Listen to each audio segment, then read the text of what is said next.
Okay, with all of that said, then let's go ahead and get into our top 10 movies for the year 2000. I'm very excited. Done a lot of homework, a lot of prep, as we noted in the opening of the show. Hmm. So, without further ado, Brennan, let's jump into this. Let's see how much crossover we have. What do you have as your number 10 movie of 2000? Well, if this one's in your top 10, go ahead and say so. I weirdly think this would be more in your top 20 instead of your top 10, but my number 10 is Robert Zemeckis' Castaway. Uh, Okay. yeah. Yeah. He directed two films this year. Clearly, this is the one he put more priority on. I actually think Yeah. this is one of his best films. Like, if I were to rank Hmm. the Zemeckis films and I've seen most of his films, but so if I were to rank those that I have seen, this would be top three for me. I actually think it Okay. is that good, primarily because of the filmmaking. I think it's one of the best directed films from the year 2000. And I love Tom Hanks's performance, and I love how minimalistic it all feels despite the grand setting of it all. It really treats the adventurous genre qualities in a more symbolic way of a man who was way too calculated and scheduled with his life that he needed a bit of spontaneity to put himself on a better path. I kind of like that Yeah. idea in its own way. The whole FedEx side of his career playing into that, I think, is a great juxtaposition. I just think it's a great and thrilling adventure film in its own right, despite the symbolic nature of how it's treated. And it made me want to cry for a volleyball. Like I can never say that about any other movie. Like, yeah, Wilson. and the great thing about the musical score is it only comes up like two or three times, and it's the same track each time. Like Alan Silvestri had so little work to do, and yet composed one of the most beautiful themes he may have ever done. Mm. And so he makes that work in that regard too. And I do like the way it concludes. I know some people have a problem with the way it concludes, but I think it ends in the right way. Mm. There's a lot to talk about with this movie. Clearly, it's one that a lot of people have seen because it was one of the biggest box office hits of the year. But I do think it represents an era when blockbuster filmmaking didn't necessarily mean making blockbusters, if that makes Yeah, sense. for And I sure. love that for it. Yeah, as I mentioned earlier in the conversation in the top half of the show, there were exceptions from Yeah. the Hollywood side of things, and this is certainly one of them. Castaway is really great. I have this at number 13, so Okay. it's just outside my top 10, but it is really great. And I agree with a lot of what you're saying. I do think that the writing is very good. Zemeckis' direction is serviceable. This is the Tom Hanks show, and this is Hmm. him at his very best. The whole thing Yeah. hinges on his performance, and I think he delivers. Sure. If you catch my drift, you I see what I like it. did there. I like it. He's a You know, FedEx because employee. But his character, yeah, exactly. So, yay, yay for dumb jokes. I gave. Uh, You're a Editing. dad now. You're allowed those every now and then. Exactly. All joking aside, no, he truly is mesmerizing in this film, and I think that's why the ending absolutely is incredible Sure. to see how things manifest after getting home. He was away for a long time. You can't just expect things to simply pause, and I do love those complexities there at the end. And again, if Hmm. nothing else, just seeing Chuck respond to it. Yeah. How does Tom Hanks tap into that in his performance when he sees the changes to his life Yeah. and how people have responded to him? Right. That's why it's Yeah. so affecting. That's why it Yeah. works. That's why it's a great movie. Yep. Absolutely. All right, my number 10. I'm going to the world of M. Night Shyamalan. Unbreakable Oh, is Unbreakable. my number 10. This is one of my favorite M. Night films, as we discussed some weeks ago when Trap came out. There's a great duality at the center of this film between two men seeking purpose and using superheroes as a mean for discovery. As we see with Glass, he is confident in his identity and is seeking a rival in order to tap into his intelligence, whereas Dunn is lost and becomes a pawn in Glass's scheme. but he does ascertain a new identity for himself as it goes. And I do think that Shyamalan wonderfully weaves those through lines back and forth in such a fascinating way that subverts the normal superhero movie, Hmm. because it's all about those two characters and their emotional awakenings that they have in the film. It's interesting to see Glass succumb to his trauma, but it's something that he ultimately embraces. Like, he wants to Yeah, be yeah. the villain. Dunn succeeds in discovering a new identity for himself, but he is reluctant at first. Like, it's fascinating to see the reversal of those arcs and where they intersect here. It all works because Bruce Willis and Samuel L. Jackson are really, really great in their performances as well, have a wonderful dynamic. The film is visually captivating as well. I love the comic book aesthetic. Found that lavishing the use of shadow and light is fantastic. And it's also just really gripping to watch as a comic book mystery. How are these two guys connected? What is the truth about the train accident? Where is it all going to lead? I love all of that here. The father son dynamic is a cherry on top of it all as well. Yeah, I love Unbreakable. My number 10 it's here. weirdly one of the best shot films of the year 2000.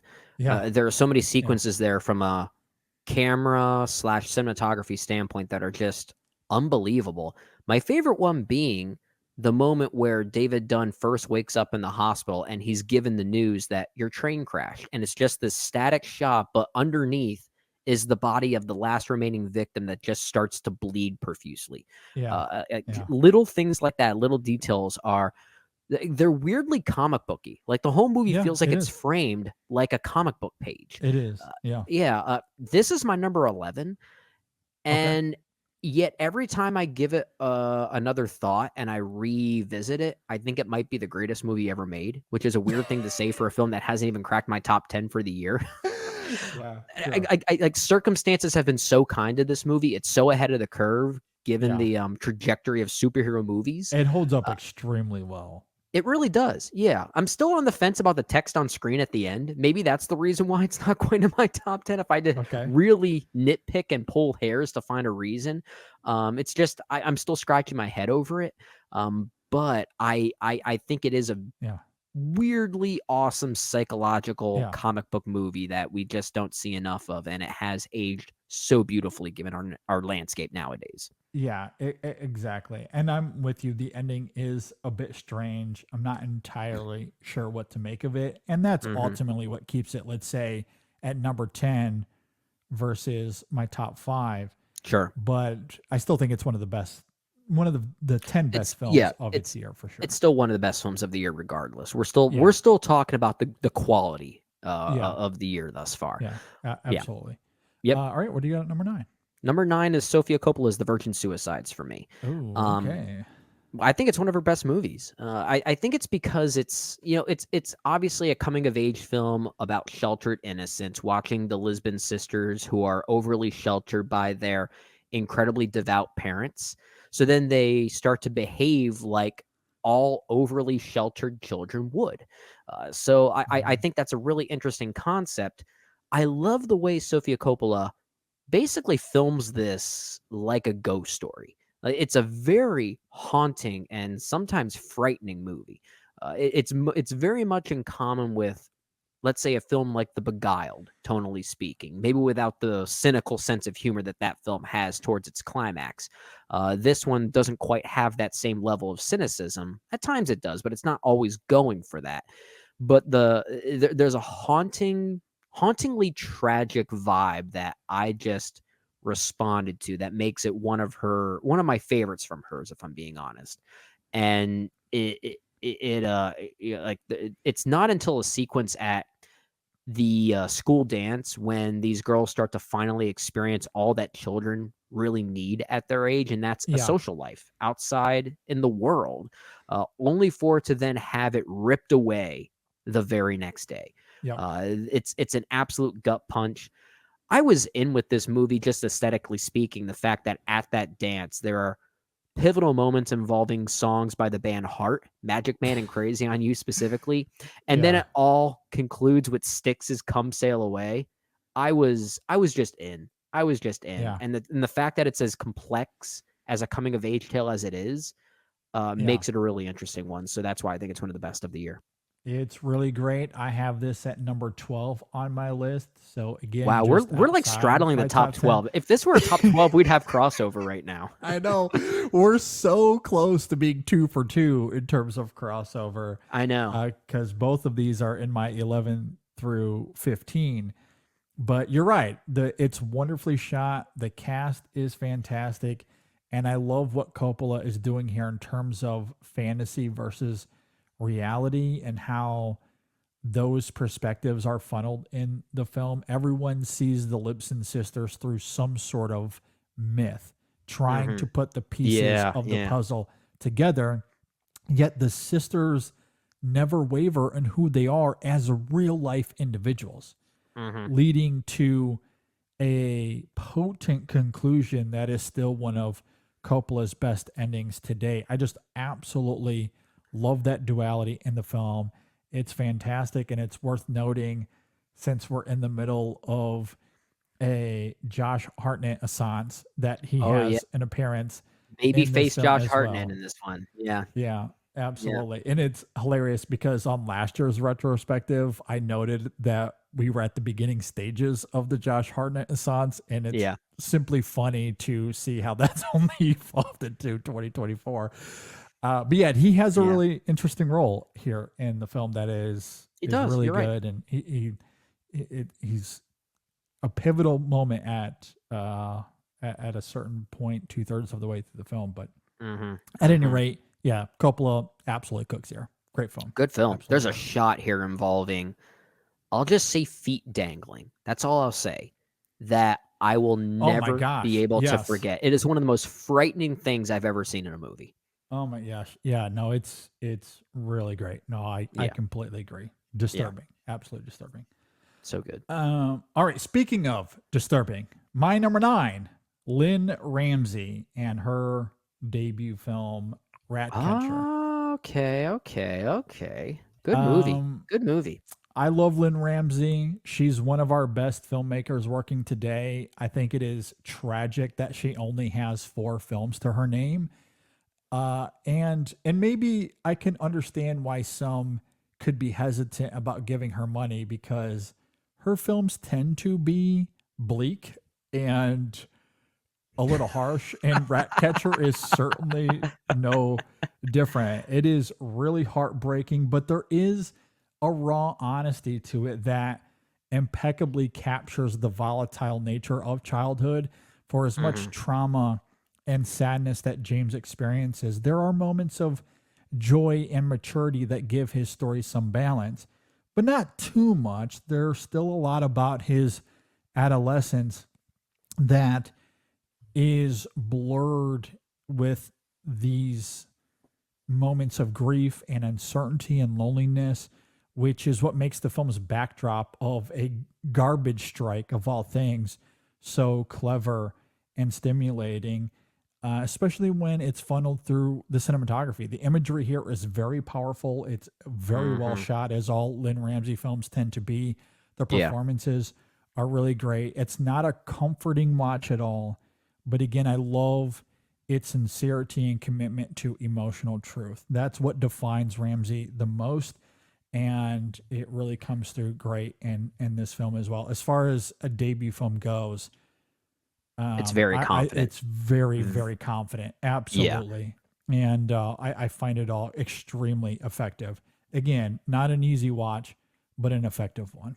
Yeah, I have this around number 20 for the year 2000. It's not my favorite Lynn Ramsey film, but it may have my favorite 2 sequences from any Lynn Ramsey film. The 2 of those being the running through the wheat fields, which feels very Malikian in its own way. Uh huh. And then there's I forget the name of the white mouse that gets tied to a balloon, and then the whole form of magical realism that plays around that journey, I think is Yeah, really yeah, that's a intriguing. great moment. Yeah, love Yeah, that there animation. there are moments of magical realism here that are some of the most beautiful things Lynn Ramsey has ever done as a filmmaker, and that really stands out. And you're right, like as a coming of age tale, it's really powerful because it's a story that could have easily fell into the trappings of melodrama, but it never does. And No, I no. really do Yeah, there's a appreciate that realness about to it. it.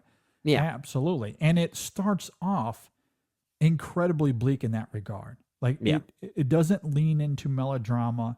There's certainly a moment of urgency and it's devastating. And the film really never relents in that tone.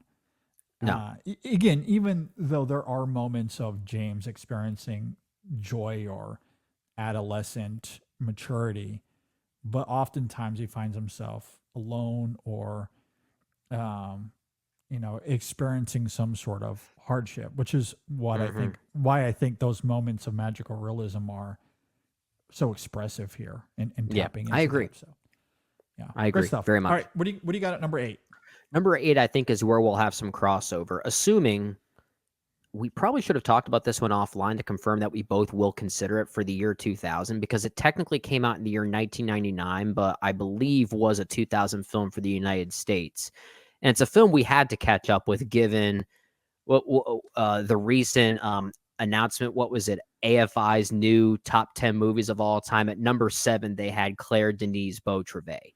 Yes. So yeah. Yeah, that was a 2000 film in the United States. Yeah. Yes. So this is my number 8.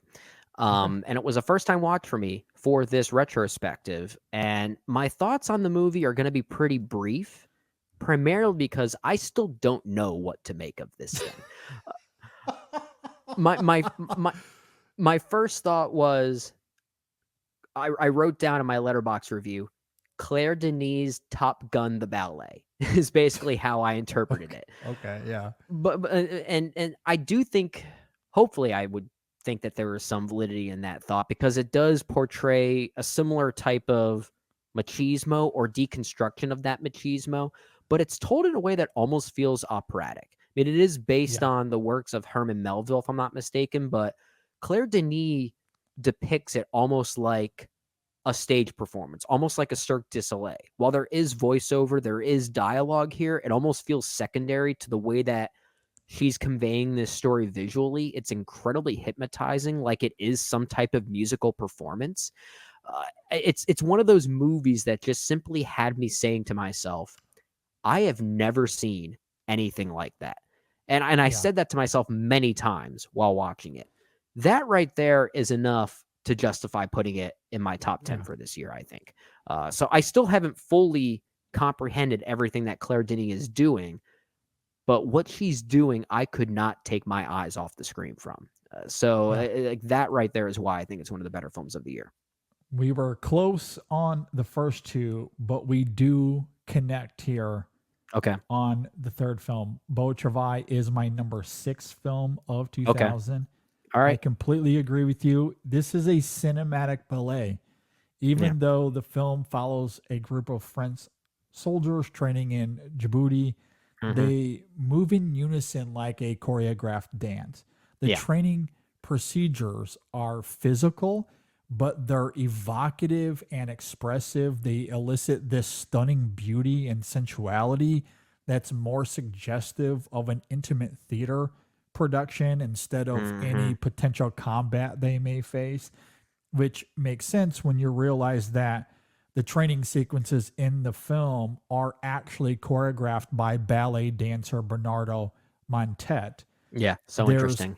a poetry and a dreamlike quality to the cinematography that is utterly spellbinding and complementing that ballet poetry that we see in the film. The visuals are rhythmic. There's a minimalist quality that I think is effective given the film's meditative approach, Hmm. which is so fascinating in context of its deconstruction of masculinity and the unexpected Yeah. vulnerability they display throughout. I completely agree. One of my favorite examples of this is what I've been dubbing the aggressive hugging training scene, where they are all shirtless and essentially hugging each other, albeit aggressively. And Well, like I it's said, that's basically or Claire Denis equivalent to the offensive defensive football game in Top Gun Maverick. yeah, it is a little bit of that. It's unambiguously clear that Denis is subverting traditional masculinity and what Yeah. it's supposed to look like, especially in a militaristic context. It's so engrossing to watch. Its homoeroticism is vivid. I love how she imbues that into this story of repressed men in a foreign land. All of that leads to an ending that is an all timer. That whole dance sequence at the end is arresting. It is so, so good. I And could I never absolutely listen love it. to I can't listen to In the Rhythm of the Night again the same It's way. just, That I always found that it's song to great. be an annoying house dance number, but now it just rocks because I Yeah, have a it's new so good. association with it. I really do. Yeah. I can't it's awesome now. Yeah, it's Great really movie. great. Great movie. And it's funny that you bring up Top Gun. And honestly, I didn't really think too much about it, but I do think those two films are more similar than people might be willing to give it credit for, because Sure. that original Top Gun is doing a lot of the same thing, albeit in a very, Oh yeah, very it's in different its own way. way, but it's similar themes and like as far as Yeah. its deconstruction of materialized, not materialized, but military machismo Yeah, specifically. yeah. Yeah, Yeah, absolutely. Yeah, completely agree. yeah. And I love the male gaze in the film, the symbolism that comes about in a lot of the imagery. It is a striking film And how visually. The interesting it was directed cinematography is by a so good. woman, and she got the Yeah, machismo right. Yeah, absolutely. Yeah, perspective completely. matters. Sometimes, yeah, you can flip it around as well. Yeah, you can. Yeah. Yeah, no, and I love that in this film, Claire Denis. It's interesting. We sometimes talk about positive, positively and negatively, male directors that often attempt to portray femininity or the Hmm. female gaze in their films. That's been a talking point over the last decade or so. It Yeah. is interesting how this happens in Claire Denis movies. She's very good and does it often, portraying masculinity, the male body, and examining that I through I her feel imagery. I feel like we've seen more positive examples of female directors tackling male Male. perspectives, Yeah. opposed to male filmmakers tackling female Yeah. perspectives. But at the same time, it's actually something I want to see more of male filmmakers doing a good job doing the right kind of perspective hunting. And actually, Yeah. because there is something to be said about a filmmaker that's trying to tackle something that's not necessarily their own demographic, but doing the right type of listening to make it work. Like there that like, Yeah. I've always appreciated that. And I want to see more of that from every angle, if I'm being honest. Yeah. Yeah, I completely agree. Beau Travail, it is a great movie. I love the ballet of it, love the poetry of it. It is a beautiful, beautiful movie. Again, that is my number 6. Okay. So, with that laid out, we are now back to Brendan's number 7, Well, I it could be your believe. number 8 if you want to go to your number 8 instead. Either way, I guess I could get to my number 8 Yeah, if you get to your want. number 8. Why don't we go do that? All right. I will talk about Steven Soderbergh. I will talk Which about what Traffic. Oh, traffic. We've got some fighting words here. Oh boy. Okay. Okay. Yeah, no, I love Traffic. I think it is one of Soderbergh's best. I understand why it might not be for everybody. The whole interconnected storyline genre can be often disjointed, but I do think this is one of the best of that type of movie. And I think what I really admire about it is its conviction. It has a strong pathos. It's often very disturbing. There is a hopelessness to this film that is a bit strange in the context of Soderbergh's career, but I love that honesty. I love the bleakness of it. There Mhm. are just too many factors at play, and lives will always be ruined or at least deeply affected by the war on drugs. That is ultimately the message that the film conveys. And I think Soderbergh does a fascinating job of tapping into that. Again, I know it can be polarizing, but I do love Mhm. his approach to the film visually.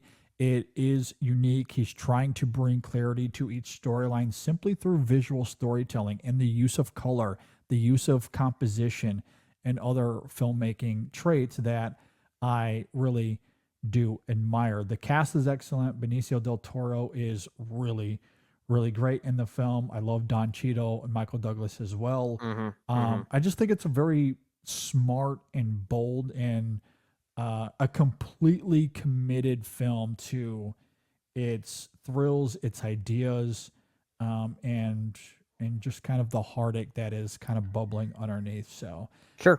yeah, I really like it a lot. Yeah, so when I say there'll be some fighting words here, that was a bit facetious. I still like this movie. I have this at 24 right now. Okay, you're If more of the anything, Aaron Brockovich kind. we'll get to Aaron Brockovich in just a little bit. Um, Okay. but with regard to Traffic, I think the thing that maybe separates us, and it's more of a me thing. It's when movies like this that are tackling some type of political violence or some type of drug related violence and how politics fuel into that. I sometimes think a movie really owes it to itself to be a bit more exploratory in its themes. And with Traffic, I feel like its message is summed up best by Mr. Mackey from South Park. Drugs are bad. Okay. I feel like that's all the movie really says. I kind of think the movie is thematically empty. I think it has a very obvious point, but I think the movie as a movie is very thrilling. It's just I don't get much substance out of it anymore. And I think movies afterwards, coincidentally starring Benicio del Toro like Sicario, I think have been way more interesting in the way we've explored the drug war nowadays. I think Mhm. they've had way more interesting perspectives and have kind of perfected this narrative, even if Steven Soderbergh maybe had a more interesting approach in how he chose to tell the story. Because I think the storytelling is very good. I just don't think the substance is really there. Mm, I think it's yeah. kind of thin. Okay. I obviously disagree. I don't Right. think that it's empty, but I do think it is one sided. And I think what I really Hmm. appreciate about the film, especially given that so many movies, as they tackle drugs, it's often about the character, how they succumb to the addiction and their attempts to recover from it. This film Hmm. doesn't care about any of that. It is utterly hopeless. This is a film Hmm. that commits to the other side of the coin that most films don't care to have an honest conversation about. It might not be nuanced, it might be one sided, but I do appreciate its conviction and that this is a hopeless war.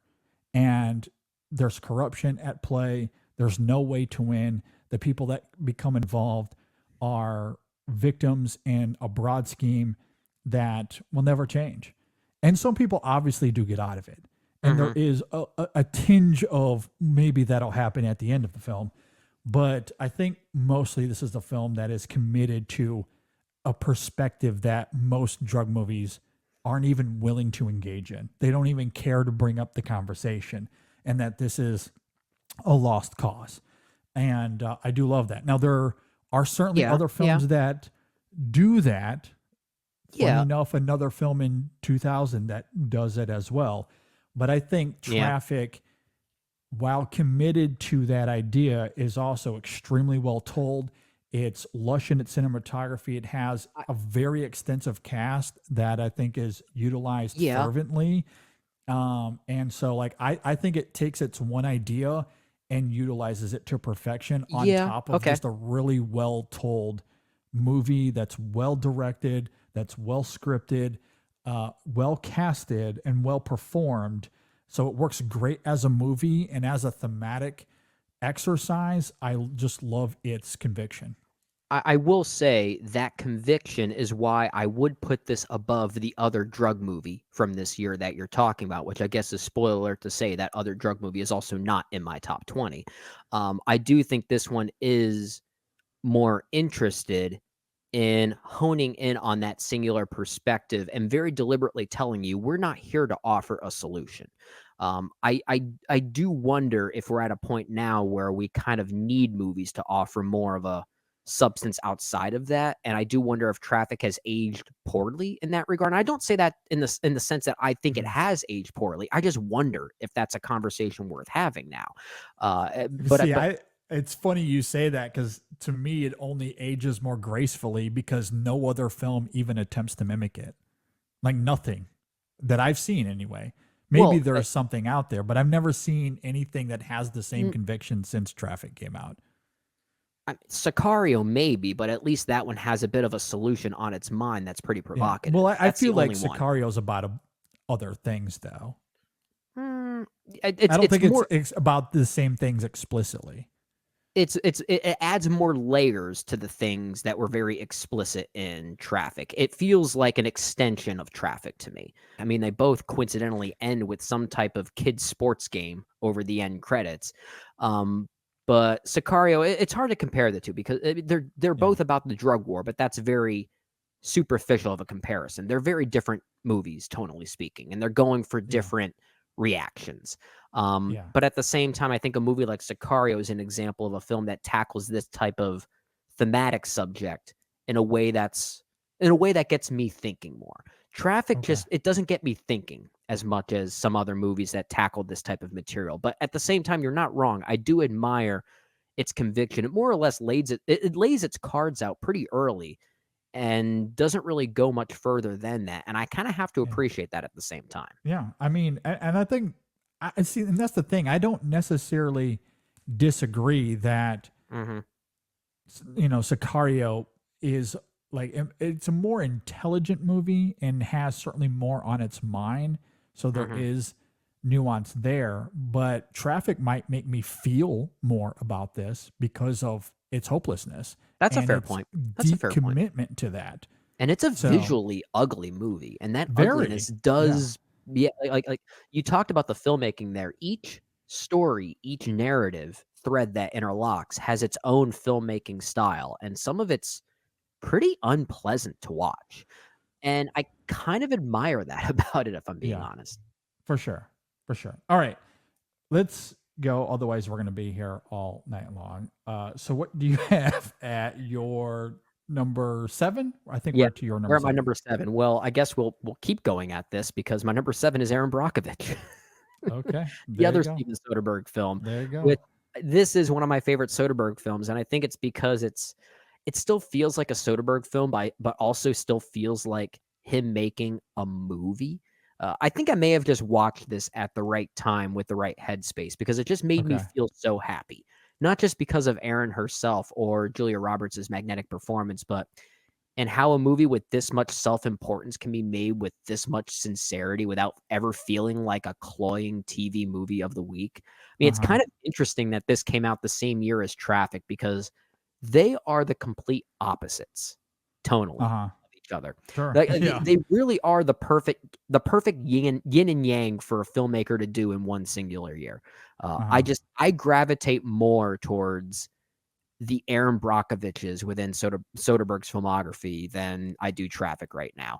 And maybe I'll change in like 10 years. I might find myself in a more hopeless state of mind. I'll think Traffic's the greatest movie ever made. But right now I'm gravitating more towards Aaron Brockovich.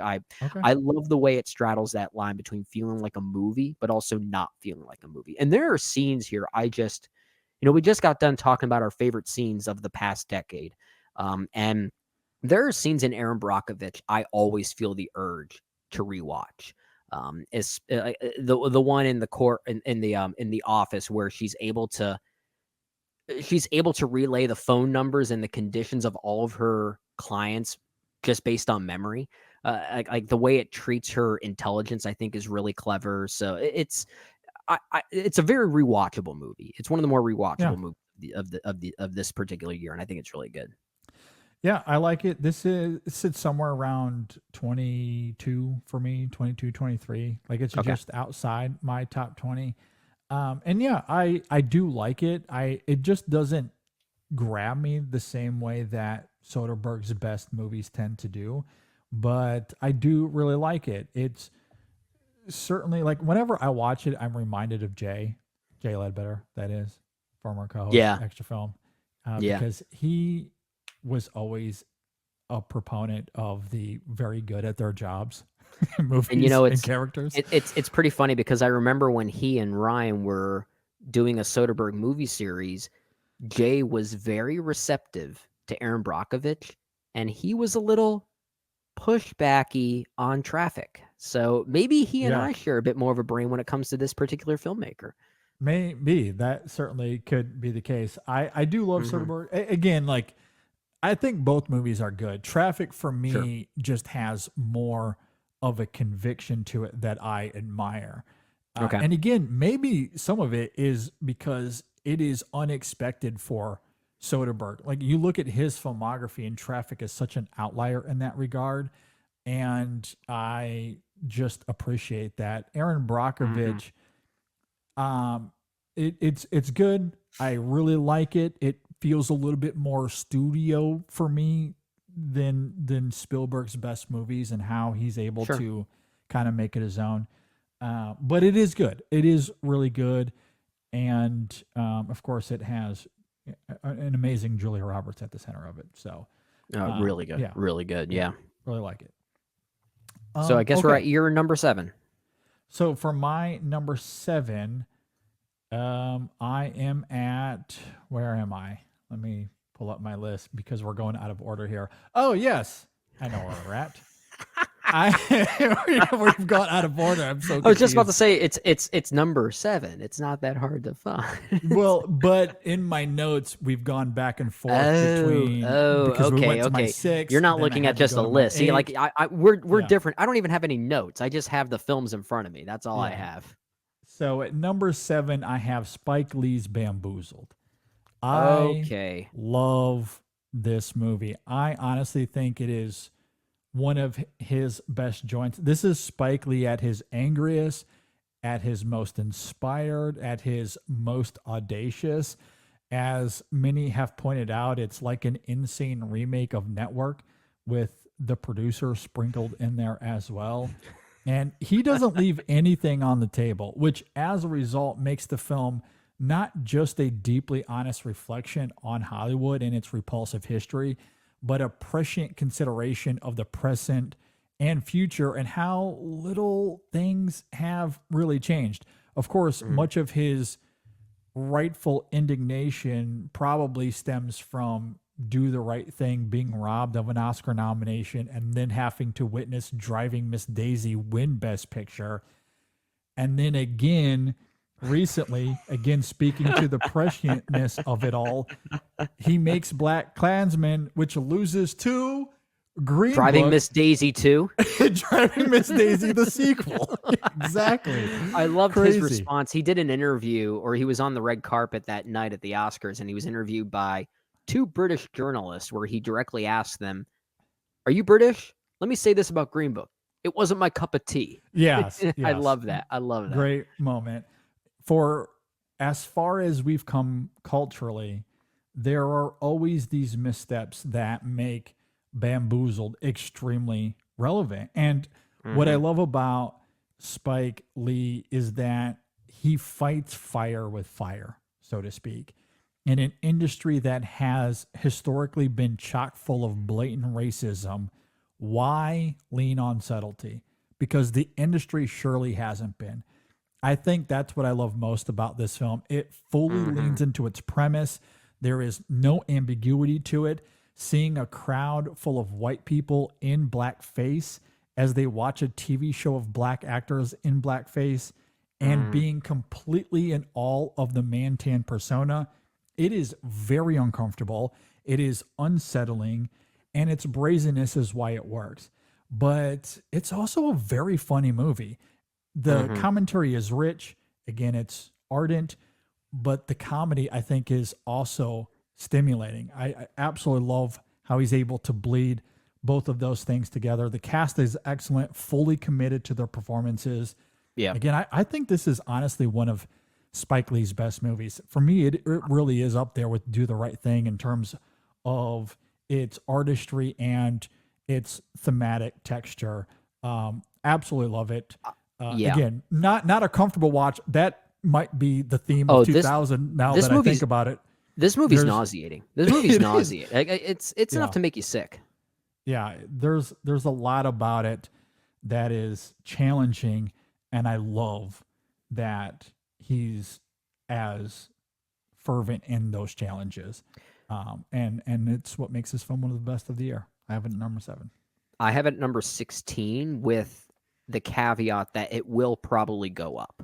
I think I just wasn't prepared for how aggressive it was. Like I said, it's a nauseating movie, and I don't say that lightly. It very much is. And I kind of mean that as a compliment. It may be Spike Lee's most predictive movie in some ways. And we talk a lot about movies from these past years when we do these retrospectives that have aged very well because they were so ahead of the curve. Bamboozled is definitely one of those. I feel like you watch this now with the lens of 2024, it does become a much better movie because this is one that wasn't very well received at the time. I think it's sitting at like a 56 on Metacritic. Yeah. No, I'm actually like, I'm not shocked. I'm not, but in a way that weirdly is like, that's like baked into the narrative of the movie now. Like it almost becomes a plot point within the movie without directly addressing those things. And I think that makes the film fascinating. So yeah, I have it at number 16 with a bunch of asterisks that it's probably going to grow. It's going to grow in that ranking at some point. Like I know it will. I need to be ready for it. I need to be prepared for how aggressive that it is. For sure. And admittedly, I do think part of the prowess of the film is how it works in 2024. I'm sure it would have been equally as challenging and fervent and all of those things in 2000, which is probably why it was polarizing. But you see how things have progressed or haven't progressed. You absolutely have to add in the irony that he lost Best Picture again to a Driving Miss Daisy-esque movie. That's also a part of it.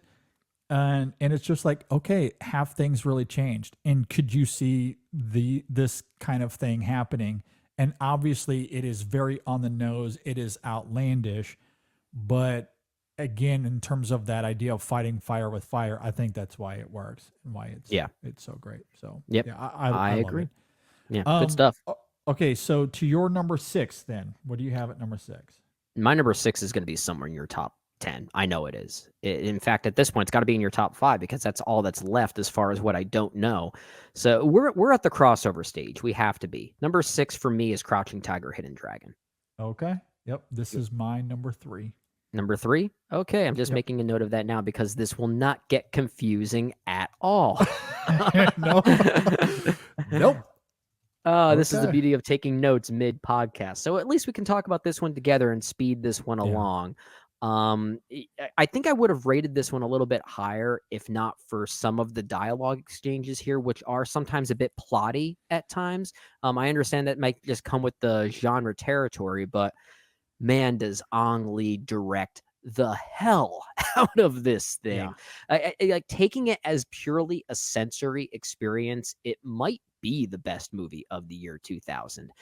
It's like the film is just a thing of beauty. And what really sells it for me is its 2 central romantic performances. And when I say performances, I mean the pairing of performances, because you technically have 2 romances happening simultaneously here. And they all blend with each other perfectly. I think this is Michelle Yeoh's best work, if I'm being honest.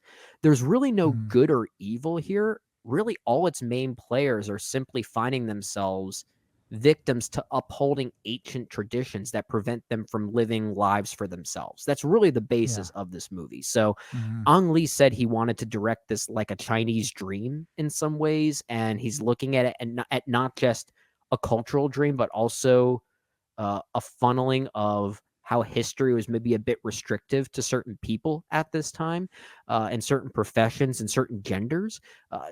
He's looking at it in that way that makes the film very timeless, despite its wuxia specificities. So it's a beautiful film in that regard, and the fight sequences here are. When I was young, I didn't like the fight sequences because I thought they felt too Matrixy. Now that I'm older, I realize that I was a kid and stupid at that time. It's a beautiful film. It's a beautiful film.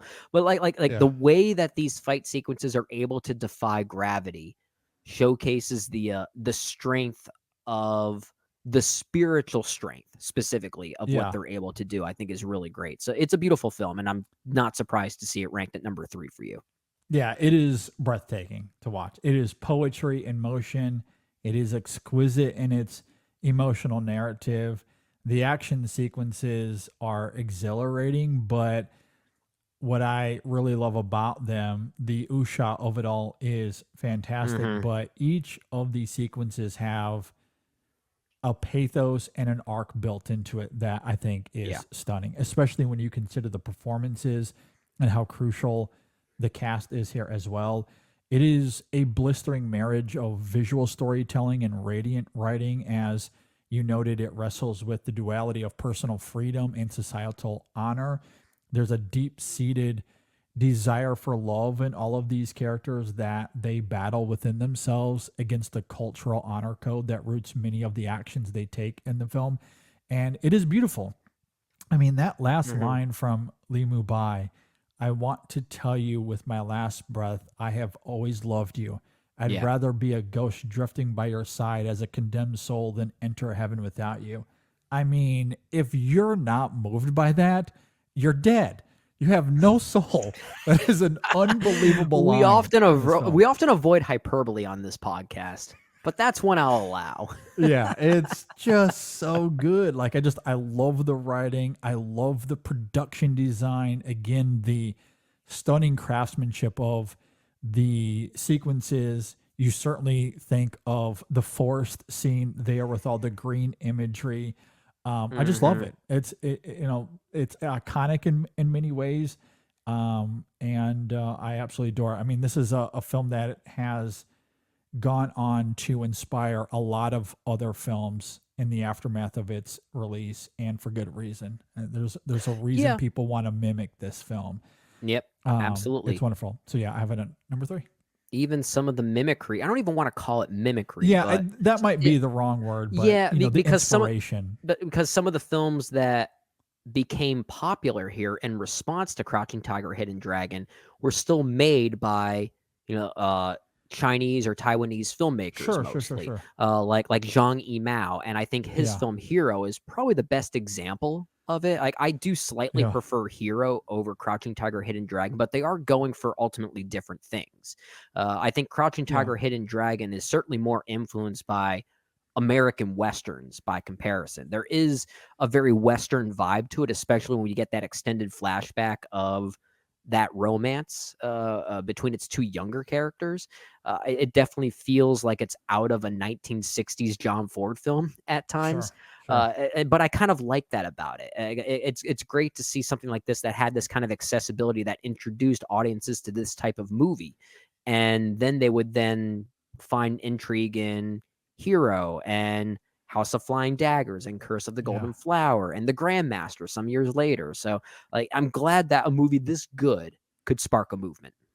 yeah, and it's deceptively, despite those complexities you're talking about there in Mhm. terms of the flashbacks and the characters involved.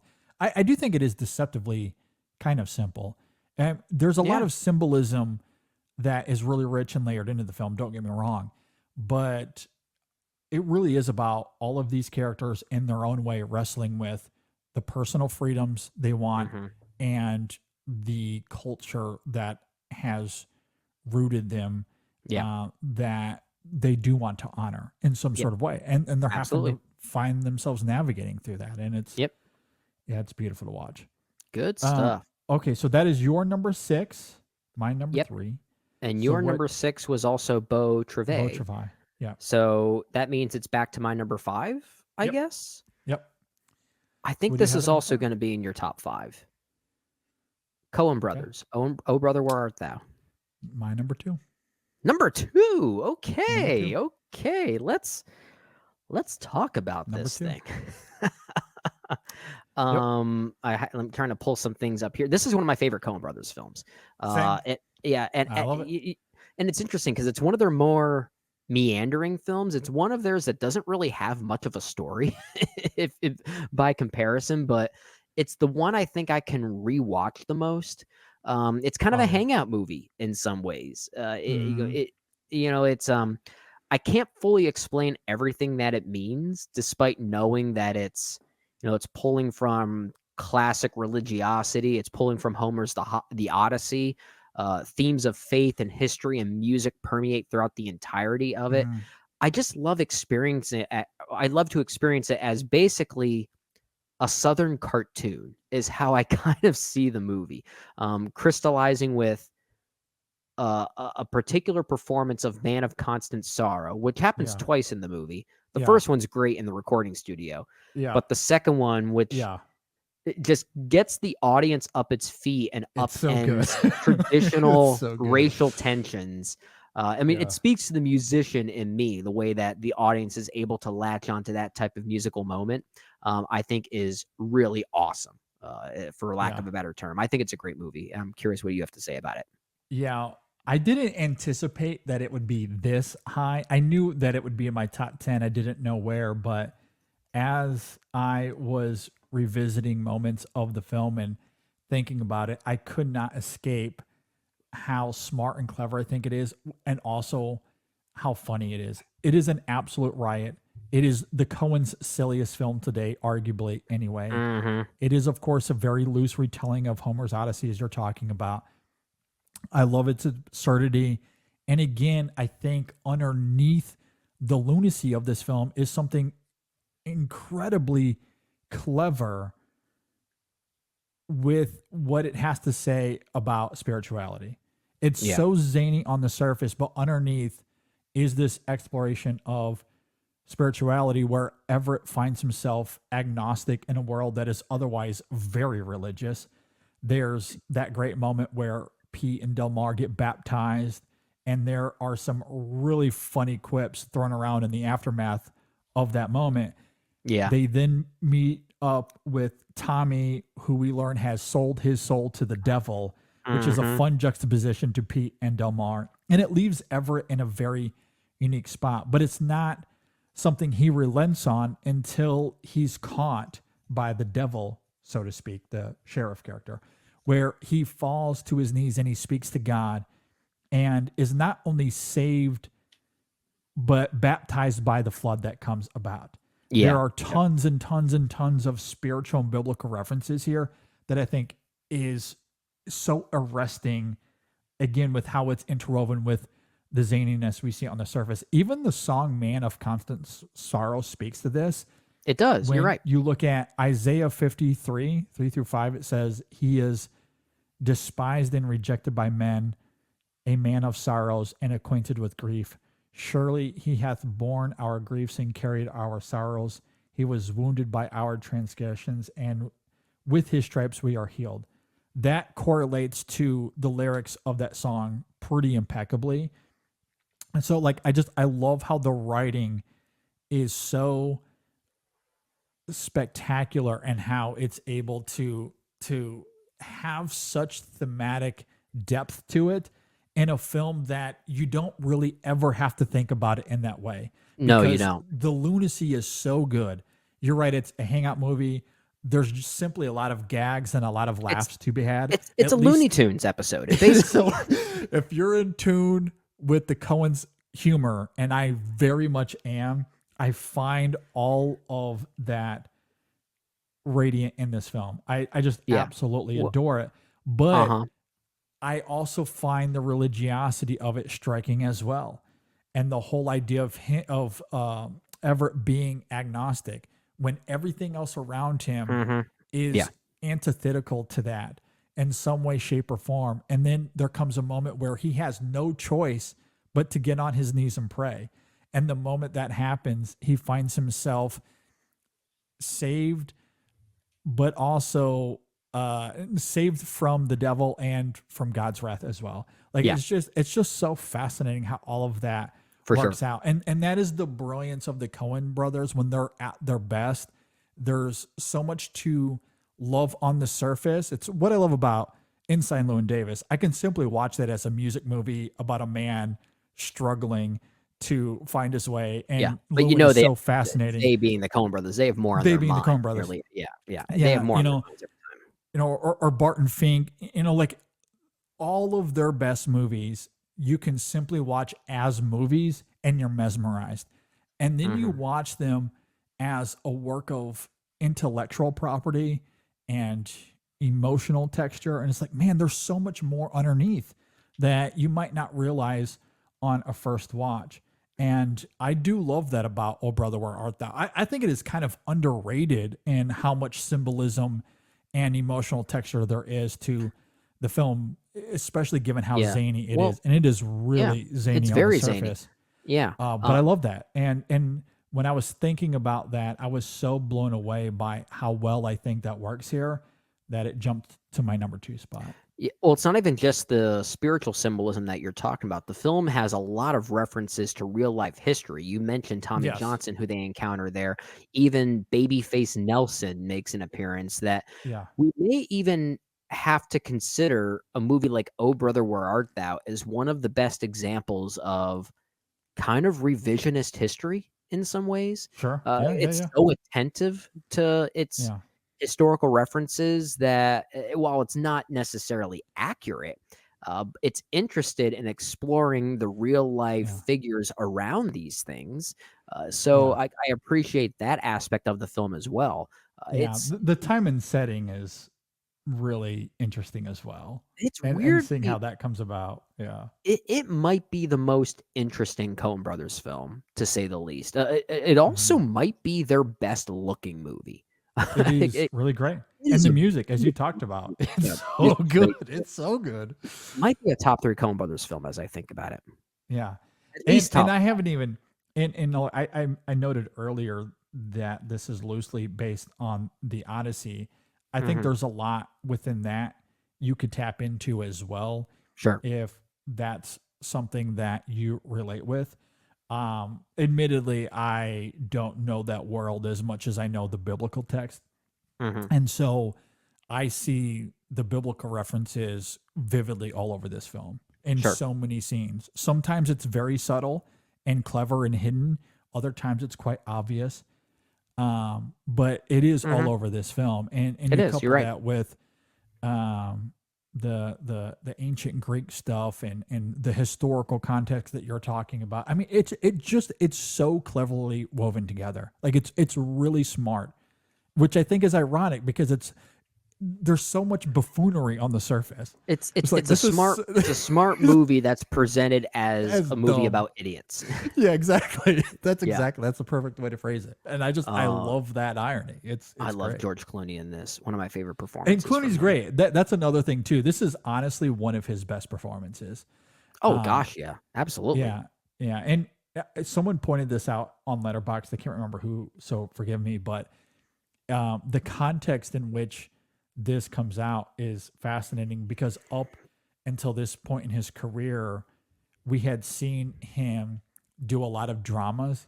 We had never really Mhm. seen Clooney be just a silly, goofy guy on camera. Like this was his first foray into being that comedic, and he just absolutely steals the show. Like Yeah. he nails I it. mean, what would be the closest? Maybe Out of Sight? Batman and Robin That doesn't count. I mean, unintentionally. yeah, unintentionally. Yeah. Yeah. He's even said in interviews that he still apologizes for that movie. Yeah. Yeah. Obviously, I'm being facetious because Yeah. that is, it wasn't meant to be that funny, but yes, that is Right, not right, him. But right. Yeah. no, yeah. I mean, not many of his films or performances uh, demanded that of him. Right. And so we really hadn't seen it. And then the Coens just bring out something completely new. And you would have thought that he had done this in his entire career. Just absolutely Yeah. nailed it. Yeah. Yeah. But yeah, and that entire cast is just fantastic. It's great. It's great. Good Um, stuff. So that was mhm. my number 5. So we haven't gotten to your number 5 yet. So I think that's what's next up. All right, my number 5. We're going to a very, very different film here for my number 5. I'm curious if this lands on your list or not. Honestly, I Okay. don't know how you feel about it. So Okay. this will be interesting. I'm going with Edward Yang's Yi Yi for my number 5. It is my number 2. Okay, there you go. So we're just flip flopping here You know, as actually, far as I'm surprised by this because I saw your rating on Letterboxd. I thought you may not have had this one as high as some of these others. well, you should look again, my friend, because it I s has been updated. You It's been updated updated. it behind my back? How I dare you? updated it behind your back because look, and to be fair, when I wrote it, I said I'm being conservative on my rating because I need to wrestle with it. And Gotcha. at the time, I watched it in the week leading up to me going on vacation, which was a very busy week. It was poor timing on my part. To watch a And 3-hour movie of just life. yeah, of just life. And as a result of me being busy that week on top of my normal day to day, I did have to break that film up into a couple of segments. Which is fair. And I was so overwhelmed by what it was trying to say or what it was trying to do that I just needed some time to wrestle with it. I just Mhm. needed some time to sit on it and think about it, read about it. And I'm glad that I did it at the time, even though it was somewhat poor timing. It gave me a little over a month to wrestle with it before coming into this episode. And I needed that time. I Mhm. really did need that time. And I just came to love with it. Like the more I sat on it, the more I loved it. The more I sat on it, the more I really loved it. And ultimately, it lands at number 5 here. I think what's really interesting with this film, with the exception of its time scale, Mhm. as this film takes place over a few months, I believe, Yeah. or summer or a year or something like that. But it reminded me a lot of Boyhood. I saw a lot of Boyhood here, or vice Yeah. versa. Boyhood is a lot of this film because Mhm. this is a stunning portrait of the everyday struggles that many of us experience. It perhaps attempts to balance life's mundanities with its more grander dramas than Boyhood, but the Mhm. approach is very much the same. Edward Yang wasn't interested in making a movie, it was more so a delicate, rich, and dense ode to humanity. It's about the emotional volatility we experience, such as celebrating the birth of a child in contrast to the death of a grandparent. It's about Yeah. family and our sense of self. It's about regret and how old romances find our way back into our lives. It's Mhm. about how we reflect on our lives as they unfold and as we age. In just a few hours, the film exhibits marriages, affairs, problems at school, the almost wacky things that happen to us in our careers, our family, and how they shape us. There's so much here that is, again, it's dense. At times, it's wonderfully banal, yet it carries so much weight, which is how I felt Yeah. about Boyhood as well. And it's all funneled through a remarkably cinematic lens. The cinematography at times is quite astounding. It is Which is surprising for really, how really good. static it is. Yeah. Like, the camera really never moves. It finds a Yeah. placement and just lingers as an But observer of sorts. yes. And at times, the composition is just stunning. It is really well Mhm. crafted. A lot of use of reflections and mirrors and windows. The door kind of voyeuristically looking into other doors and corridors. And I love all of that about the cinematography. The editing, I think, is very sharp as well. The performances are great. Yeah, there's just so much to love about this film. Um, it is, there's a lot going on here. It is overwhelming, but in the best ways. Like, this is a movie that requires you to watch it multiple times. I do look forward to finding another 3 hours at some point because I would Yeah, love to good go luck. through all of this. I know it's a little harder in that regard comparatively to Boyhood, but I think it's equally as beautiful, equally as astounding, and I loved it. Yeah. My number It's 5. it's interesting you call the film overwhelming, and I do agree with that. But it's interesting that it's so overwhelming because it's so underwhelming, if that makes any sense. Sure. Just No, given yeah. the superficial narrative that it's telling, Yeah. because it is Not a very lot happens here like Boyhood. right, right. That's Well, yeah. Boyhood traveled, that not traveled, but it took place over the span of 12 years. So a lot does happen. Yet at the same time, a lot doesn't happen. I was also reminded Yeah. of Boyhood because so much about Boyhood was about depicting the big life moments, but it was about what happens after. Oh, it's about the Yeah. day after graduation. Oh, it's Yeah. about the day after something. And Yeah. Yi Yi deliberately opens up with a wedding, but we don't spend much time at the wedding.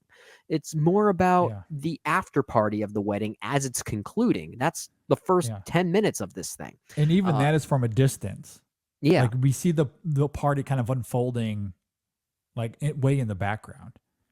Yeah. The way it treats mundanity, as you're talking about, is certainly appropriate. I know there have been some Asian critics out there who have written about the film's depiction of modernity, which I can't speak to, but I do think that makes the film all the more layered, knowing that that interpretation certainly exists and how it relates to Yeah. Chinese history and traditions. But you don't have to look at it in that way to find it to be a very life-affirming experience. On its face, I think the film is a beautiful depiction of showing us the things in our lives that we think are there, but we simply can't see. Just the overall idea of how the past can catch up with us, but it's something that's now looking behind us. We can't see that anymore, and it's visualized by what Yang Yang, I believe the young boy's name is, and how he Yeah. captures the backs of people's heads in his photography, and how he wants to show something that people can't see. So it's pretty direct in that regard. But it allows certain parallels to exist between certain characters. There are scenes that play out that directly mirror how the experiences of someone else in this movie may have concluded or what they're about to go through. The way that narrative threads intermingle and cross contaminate is so beautiful here. It's one of the movies from this year that I would say is in the running for one of my favorites of the decade. There are Oh three wow. movies from Okay. this year in particular, and I love all 10 of these movies that we're talking about, but there's a particular threshold you have to consider here. When movies get so good, you're going to start considering them as some of the best of the decade. This is one Yeah. of them for me. That's why it's my number 2. And it honestly could raise as I think about it more, because I don't think Yeah. there's a false step here. I think even as a 3-hour experience, it's pretty much perfectly constructed. See, that's really interesting that you say that because that I did wrestle with when it came to my top 5, and that's Hmm. partially why Oh Brother landed at my number 2. I went Okay. back and forth so much on that 2 through 5 spot. But then you start thinking about, okay, well, best of the decade is coming up. Hmm. How would I rank 2000 amongst those other movies? Hmm. And Oh Brother, for all the reasons I just talked about, I was like, yeah, that kind of like that resonates with me. That Hmm. I think competes with these other movies as well as my number 1. So like I totally understand what you're saying there, Yeah. and Yeah. perhaps with more time, Yi might climb the ranks for me even further Well, because that's all it's done over the last month. I've just loved it more and more and more. it's interesting. I say that because I need to say this carefully so it doesn't sound like I'm playing the bandwagoner game, because Yi is a film that is among cinephiles considered one of the best, if not the best, of the 2000s. It was recently ranked at number 2 on IndieWire's best of the Yeah, 2000s. yeah, I watched this movie for the first time a week ago, and I'm already saying I agree with that.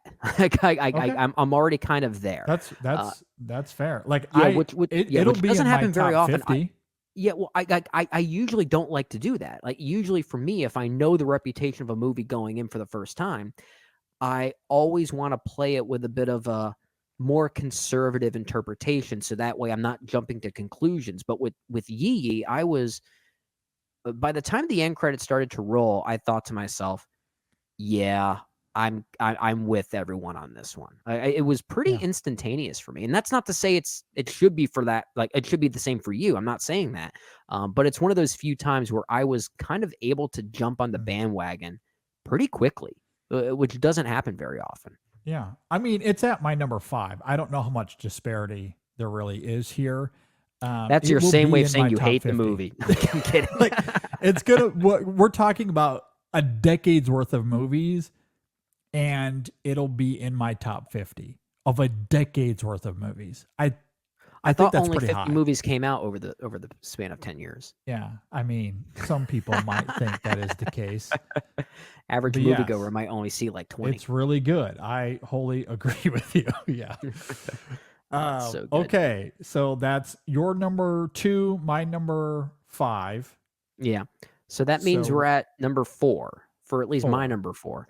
Your number Um, 4. What yeah, do you my got? number 4, I don't know what you think about this one. I don't think this is in your top 10. And I know it's not in your top 10. I'm not even sure if it's in your top 20. Let me get my notes up here so I get all of the details here. My number 4 is the sports romance film from Gina Prince Blythewood, Love and Basketball. Have you seen Okay. this one? I have seen it. Yes. Okay. It Okay. is not in my top 20, but Interesting. it's in that like 21 through like Aaron Brockovich range. Gotcha. And maybe I'm just a sucker for these types of movies that are very much, movies, but they have such an earnestness to them. Uh, I think that's what I'm responding to as I get older. Okay. And with Love and Basketball, regardless of the type of movie that it is, I think it's one of the best romances to depict the idea of the passage of time because this spans around 12 plus years and almost has the narrative framework of an old-fashioned romantic epic, but told in the rawest and most honest way, where everyone feels like an actual person. And I love that. I absolutely love Sure. that. I just see it as a great story of how the thing that you're most passionate about can be both a vice, but also your love language for someone else. And I think that idea carries a lot of truth. It doesn't just have to be about sports, in this case, basketball, but it could be about music. It could be about some type of art, whatever that might be. Sometimes that obsessive quality you have for the thing that you're passionate about can fuel a connection with someone that's both loving and giving, but also poisonous. And this Yeah. this has all of those things there and ends in a way that I think is provocatively beautiful. Like in any other hands, I feel like that ending would feel very contrived, but I think in this case, it still has its thoughts on the ramifications for other people, I'll simply say. But I think that's a really powerful notion to end on.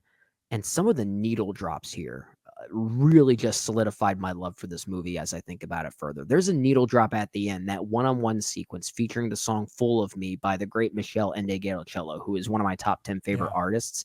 I absolutely melt away whenever I hear that. And maybe that's enough of a reason to say Yeah. why I think it's one of the best films of this particular year. But I do Yeah. think it's great. It's more of a me movie as I've gotten older. Gotcha. I do really like it. Admittedly, I did not get a chance to revisit it in preparation as I had a lot of other films I needed to prioritize that I hadn't seen before. And Sure. I really wanted to make sure I got to the yee-yees of the world, if you will, as well as a few others. So, like Beau Travail was a first time watch for me as well. Sure. So, I Yeah. wanted to make sure I prioritize those, and I just ran out of time to revisit Love and Basketball. I will say, though, I do really like it. A rewatch could change things for me.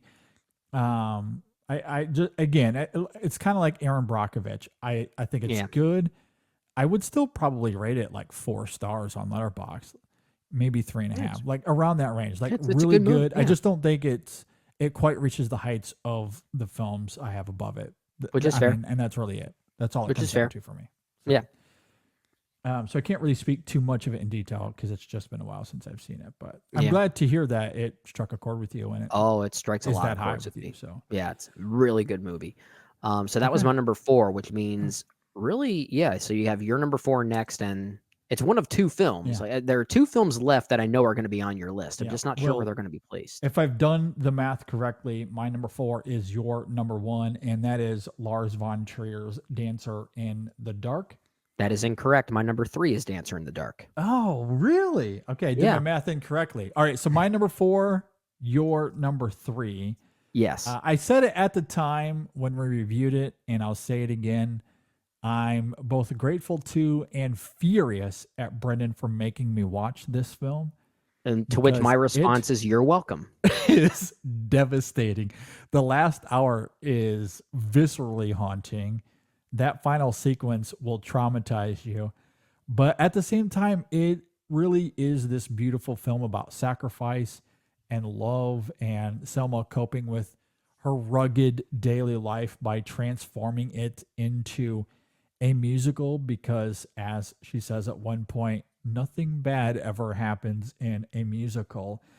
The irony of that is astounding given what happens in the end, but it does give the Yeah. film a remarkable duality as it relates to the fiction we sometimes create in our heads and how that collides with the reality we live in. That in and of itself, I think, is captivating, but it's even more poignant thanks to Bjork's stunning performance. And it really is one of the best of the decade. She is so good in that film. Mm-hmm. She's Mm-hmm. funny and charming. Her love for musicals is contagious.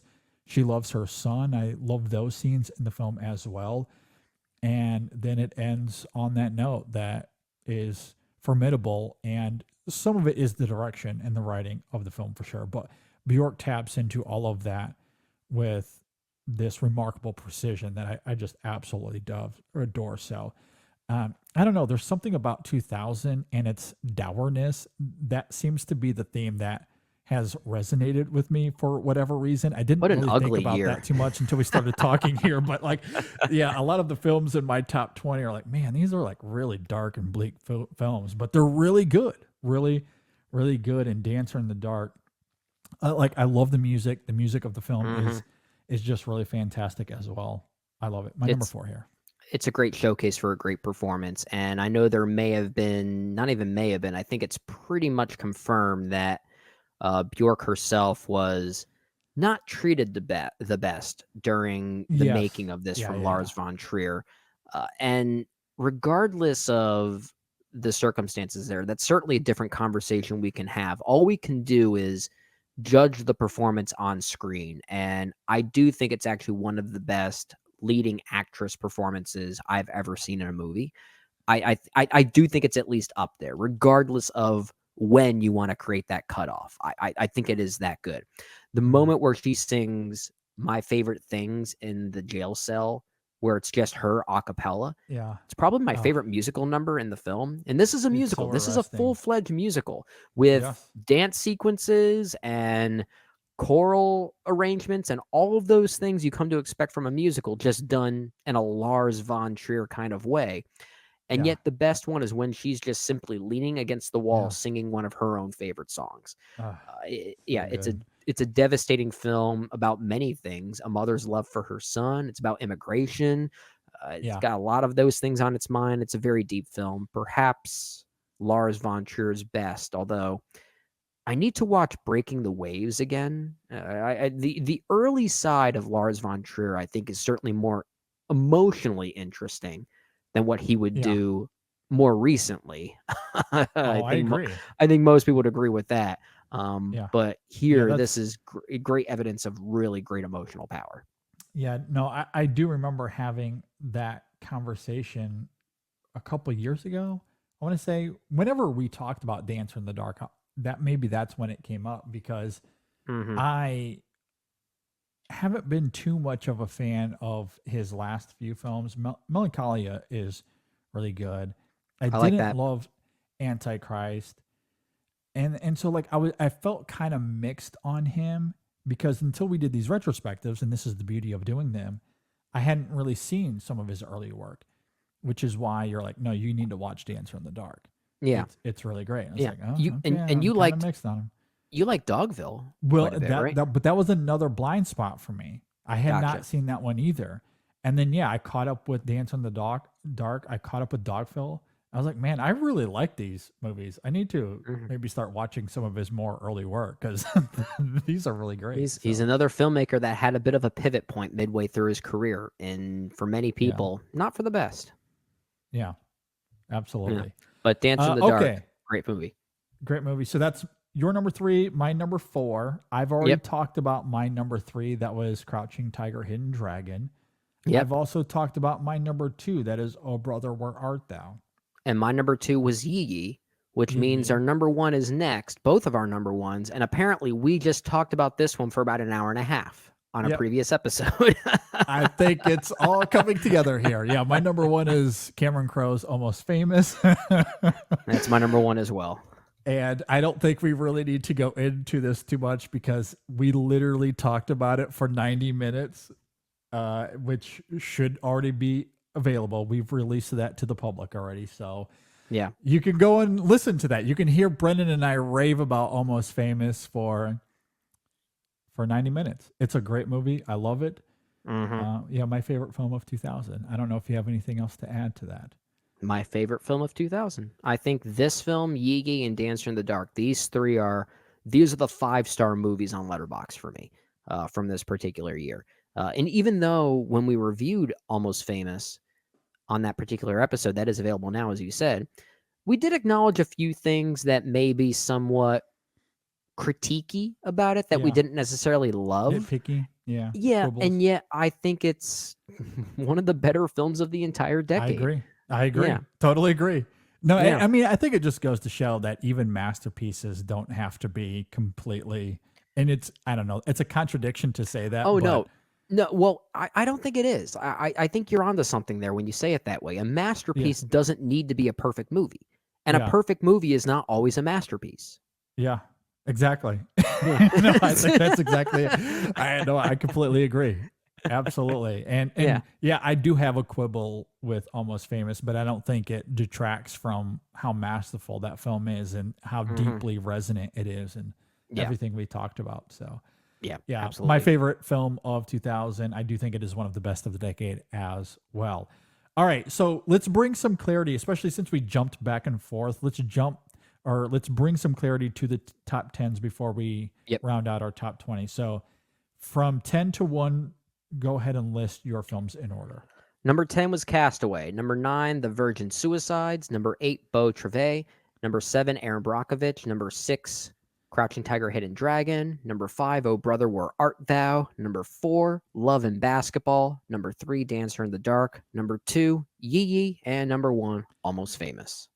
At number 10, I had Unbreakable. At number 9, Ratcatcher. At number 8, Traffic. At number 7, Bamboozled. At number 6, Beau Travay. At number 5, Yee Yee. At number 4, Dancer in the Dark. Number 3, Crouching Tiger, Hidden Dragon. Number 2, Oh Brother, Where Art Thou? And number 1, Almost Famous. So my top 5 is also in your top 10. We also crossed over on Beau Travay. So that was 6 that we crossed over on. So good guess. Good guess. Yeah. Okay. I knew that there was going to be at least 4, but I saw a world where we got to 6 as well. I want the rarity one year where we have like none. I know. Who knows? I don't know if it'll be 99, but I don't know. I feel like the years that are normally considered some of the best, I don't know. I guess it can go either way because we have the same brain. So I guess it really doesn't matter. Well, this is going to be interesting, though. Let's reveal our 11 through 20. I could see this being very different. So, okay. Tell me your 11 through 20. All right. So number 11 I did reveal was Unbreakable. Number 12 is State of Maine, the David Mamet film. Okay, yeah. Number 13 is, I don't know, I'm not sure if you've seen this film, but have you seen Girl Fight? Okay, so that's my number 13 film, which was the debut for one Michelle Rodriguez. That was a really great performance in that one too. Number 14 for me is American Psycho. Number 15, Gladiator. Number 16, I mentioned earlier, Bamboozled. Number 17 is Ghost Dog, The Way of the Samurai. Number 18 is Bring It On. I love that movie. Hey, good movie. I like it too. Yeah. Number 19 is Remember the Titans, and number 20 is Ratcatcher. Okay. At number 11 for me is Requiem for a Dream, one of my favorite scores of all time. At number 12, I have The Virgin Suicides, as I noted earlier. At number 13, I have Gladiator. At number 14, Castaway. At number 15, Ghost Dog, The Way of the Samurai. At number 16, I have State in Maine. At number 17 is American Psycho. At number 18 is Kenneth Lonergan's You Can Count on Me. At number 19 is George Washington. And at number 20, Willem Dafoe, just really going for it in Shadow of the Vampire. That's one I did not get a chance to see, Shadow of the Vampire. Loved that movie. I will say there was a world where I in all honesty, if I had to substitute one, it probably would have been Aaron Brockovich maybe Love and Okay. Basketball. Although, as I said, I really needed to revisit that film. Sure. But Remember the Titans is also one of those I really wanted in there. I do think George Washington, Shadow of the Vampire are slightly better movies, but I do love Remember the Titans. And I think it's one of the best sports movies, especially of its kind, and has one of, or maybe a few of the best sports scenes in any Oh, sports movie as sure. well. Yeah, yeah. That That's fair. Yeah, so like it might be my 21, honestly. And depending on the day, maybe I would substitute it in there, but Yeah. yeah, really try to make room for that one. I wanted to love George Washington so much. I think I've just come to the realization David Gordon Green is never going to be one of my guys. I No. can't quite get into his style. And I like the movie enough, but I wasn't blown away by it. I actually have that at like in my list right now, I have it at like 35.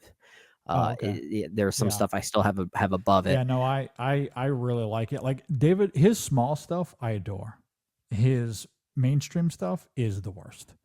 Um I want Hmm. nothing more than him to go back to those kinds of movies. I still think the two best movies he's ever made are Prince Avalanche and Joe. I agree with that. I agree Yeah. with that. But I would put George Washington right behind it. I'll take I Stronger over. want I'd take Stronger over that one. okay. Yeah, that's fair. Yeah, Either way, I yeah. want him to go back to making those kinds of movies. To Oh me, yeah, that's where not his strengths Exorcist lie. movies, which Yeah, apparently that's never happening anymore. Thank God. no, absolutely not. Yeah. Okay, so that's it. That's our 2000 retrospective.